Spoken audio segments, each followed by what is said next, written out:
Ako si Sara Duterte. Tatakbo bilang Pangulo ng Pilipinas. Syukran. Taliwa sa wag-tuo nga impeachment complaints batok ni Vice Presidente Sara Duterte tungod sa pasangil sa korupsyon, kalit niining gipahibaw ang iyang pagdagan sa 2028 presidential election ning Miyerkules, Pebrero 18. Kalipay ang gihatod sa maong balita ngadto sa grupo nga misuporta sa pamilya Duterte.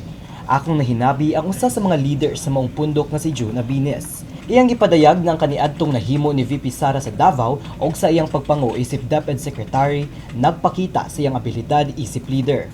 And lastly, I think wala tayong nakitang corruption, mostly from VP Inday. Even those 125 million na ina-accuse sa kanya, na-cleared na yun ng COA with an unqualified opinion from COA. As a certified public accountant, when CPA or an auditor says unqualified, it says wala siyang masabi. Puno ni Abines nga usa sa rason nga nulig-o ng ilang suporta maong nahimo sa kaniadtong presidente nga si Rodrigo Digong Duterte sa Pilipinas nga amahan ni VP Sara. And the Dutertes has been running as a political clan Davao City, and I think it's their Exhibit 1. Cebu City, Davao City is a very peaceful place. I've been there many times. Apan ang maong mga pangangkon ilabi na sa giingong pagsaka sa ekonomiya sa nasod ubos sa pamunuan sa karon na bilanggo na nga presidente usa ka bakak.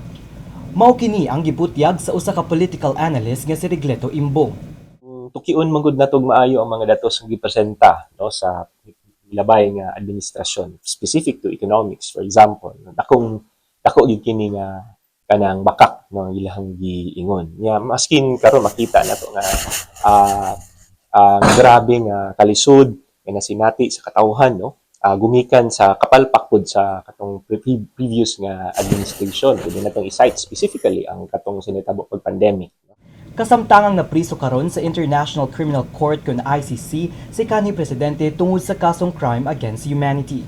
Matud sab sa usa ka leader sa progressive group nga bagong alyansang makabayan nga si Jaime Paglinawan nga si Sara Duterte dili usa ka ehemplo sa maayong leader.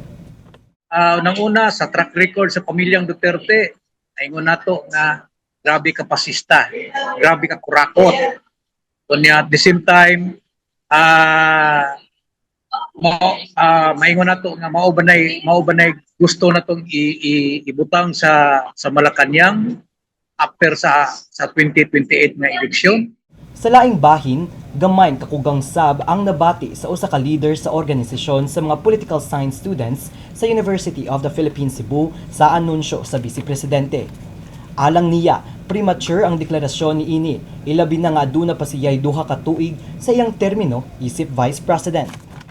But I think what I do notice is that this is a part of the grand strategy of the Duterte camp to at least build up the optics for a presidential bid, maybe by Sara, but maybe this is just a bit of a plan.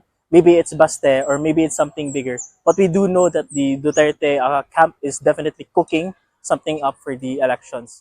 Saysay sa political analyst nga ang deklarasyon karon ni VP Sara mahulagway nga pagpahimulos sa mga Duterte sa ilang kakusog karon sa mga social media platforms.